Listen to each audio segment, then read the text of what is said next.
बात सच झूठ की नहीं होती, बात इसकी होती है कि किस केंद्र से बोल रहे हो। बोध में जो भी बोलो शुभ है, और डर से जो भी बोलोगे वो अशुभ ही है।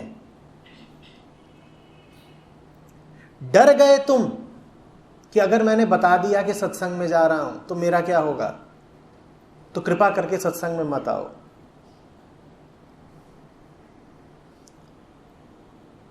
और अगर तुम जानते हो कि तुम्हारी संस्था,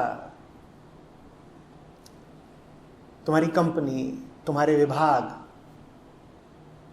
की दशा कुछ ऐसी है,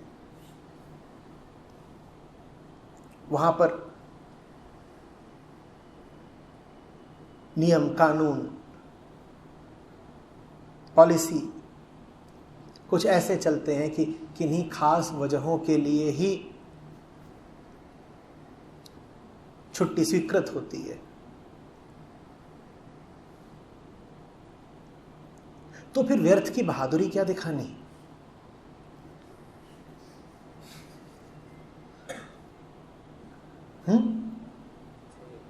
आचार्य जी की ओर चले आ रहे हो, रास्ते में सांड खड़ा हुआ है, तो उस पर सवार होके थोड़ी आओगे, या आओगे?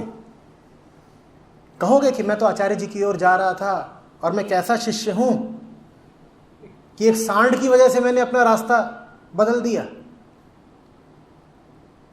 मैं नहीं डरता सांड से।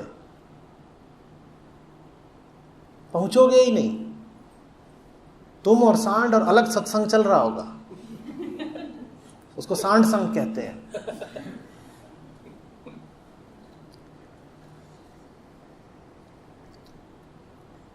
सांड से न भिड़ने का फैसला क्या आवश्यक है कि डरवश ही किया जाए?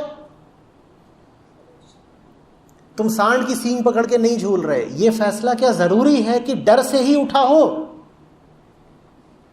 यह फैसला होशियारी और जिम्मेदारी से नहीं उठ सकता क्या? मैं फिर पूछ रहा हूं, थोड़ा विचार करो। तुम सांड से नहीं भिड़ गए, क्या ये निश्चय ही भय का सबूत है? नहीं बाबा। हाँ,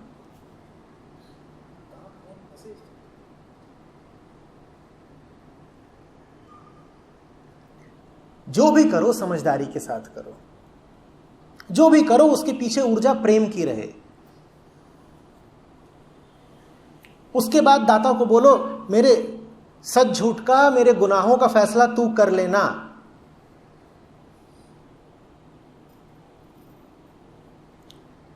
तूने दिल दिया है, उसे प्यार है। तूने चित्त दिया है, उसे शांति की दरकार है। बाकी हम नहीं जानते।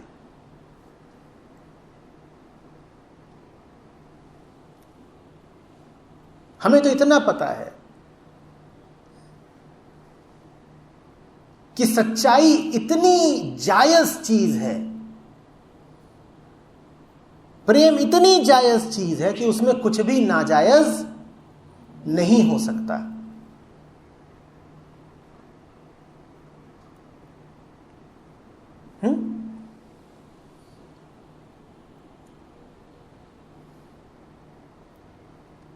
फिर एक दिन ऐसा आएगा जब तुम्हें कुछ भी कहने बताने की जरूरत नहीं रहेगी। तुम कहोगे अधिक से अधिक मेरा कोई बिगाड़ क्या लेगा। तुम जो छीन सकते हो छीन लो, जो तुम छीन रहे हो मैं उससे ऊंची चीज पाने जा रहा हूं, मेरा क्या बिगड़ा। निश्चय ही वो अवस्था भी आई नहीं है। वो अवस्था आ गई होती तो तुम्हें वहां ना सच बताना पड़ता ना झूठ बताना पड़ता, तुम्हें वहां कुछ बताना ही नहीं पड़ता। पर अभी तो तुम्हें दरखास्त देनी पड़ती है, अभी तो तुम्हें वहां पर सारा मामला बयान करके आना पड़ता है। अभी फल पका नहीं है, अभी तो बड़े शुरुआती दिन हैं। अभी प्यार ऐसा नहीं हुआ है कि मुरली बजी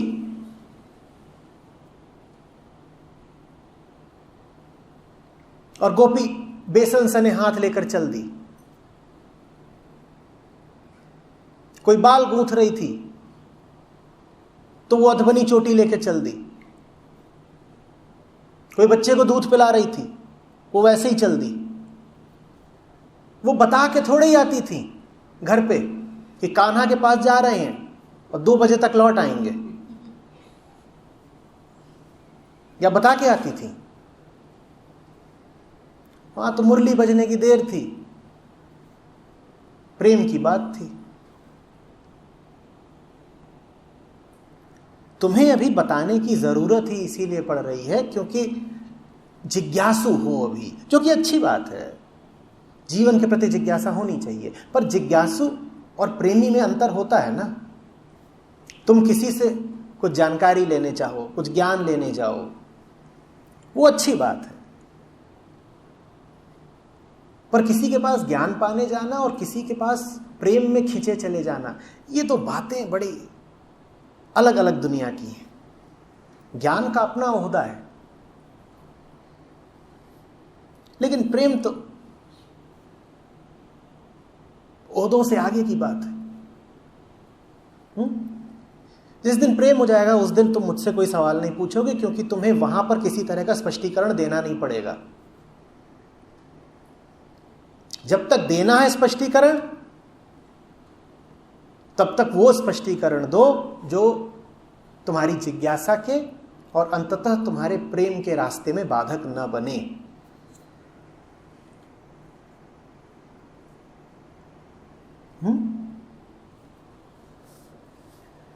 बुरा लगता हो झूठ बोलना,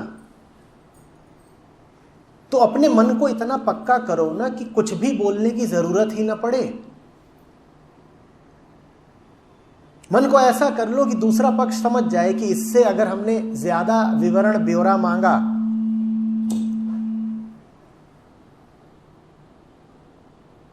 तो ये सदा के लिए हाथ झटक कर चल देगा।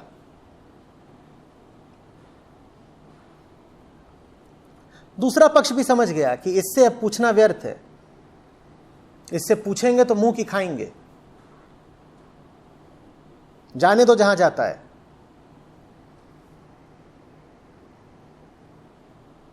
गोपियां चली आती थी कृष्ण के पास, तुम्हें क्या लगता है पीछे गोप बुरा मानते बैठे रहते थे कि अरे वो भग गई फिर से? ना, जब देखते थे कि गोपियां चली गई तो पीछे पीछे फिर वो भी आ जाते थे। लो, पूरा कुनबा ही आ गया। ये होती है प्रेम की चुंबक। एक कील खींची और जो कील खींची वो भी चुंबक बन गई, तो उसके पीछे पीछे दूसरी कील, फिर तीसरी कील, और लो बंध गई कतार। पर पहली कील तो पहले चुंबकत्व में, प्रेम में पड़े ना। अगर पहली ही कील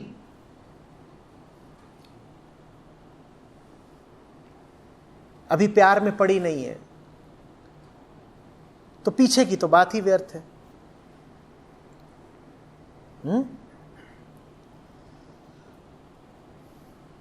ये सवाल बहुत लोग लेकर के आते हैं कि हम आना चाहते हैं, दुनिया रास्ता रोकती है, या कई बार हम आना चाहते हैं, फलाना काम, कर्तव्य, जिम्मेदारी रास्ता रोकती है। तो उनको मैं 2 बातें बोलता हूं, एक व्यवहारिक तल की और एक आत्मिक तल की। व्यवहारिक तल की बात यह है कि बेटा, जब तक तुम ऐसे हो कि कोई चीज तुम्हें रोक लेती है,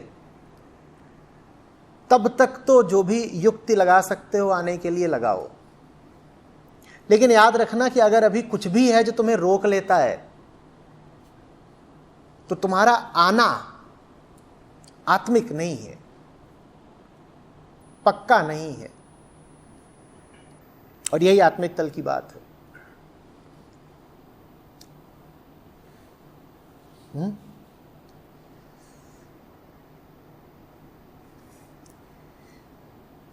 जिस दिन पक्के हो जाओगे उस दिन लोग तुम्हें रोकेंगे नहीं, लोग तुम्हारे पीछे पीछे, तुम्हारे साथ साथ वहां पहुंच जाएंगे जहां तुम जा रहे हो। लोगों को भी ताज्जुब होगा कि वो चीज क्या है ऐसी जिसके पीछे ये आदमी निछावर हुआ जाता है। जरूर कोई बात बड़ी होगी, हम भी देखेंगे। अभी तो उन्हें तुम्हारे ही इश्क में दम नहीं दिखाई देता, वो तुम्हें बाधा क्यों ना बने। जब उन्हें दिख ही रहा है कि तुम्हारी ही कशिश अभी हल्की फुल्की है,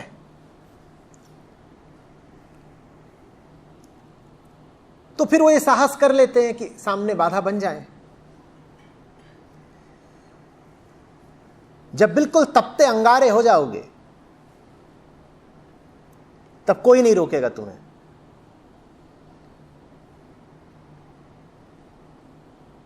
लोग अनुसरण और करेंगे।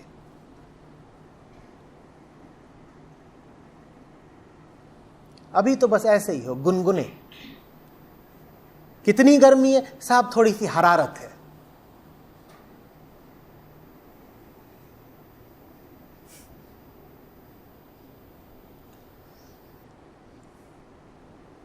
गेंद उछली हो उसे लपकने को बहुत तैयार हो जाते हैं, और दहकता कोयला उड़ा चला जा रहा हो अपनी मंजिल की ओर, कौन उसे लपकेगा? लपकोगे?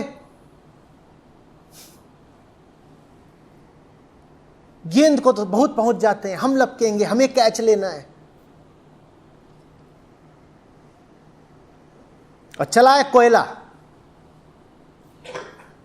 सुपरसोनिक, लगाओ भाई हाथ, देखते हैं किसमें है दम। पहले तो कोई हाथ लगाएगा नहीं, और कोई हाथ लगाएगा तो हथेली गवाएगा।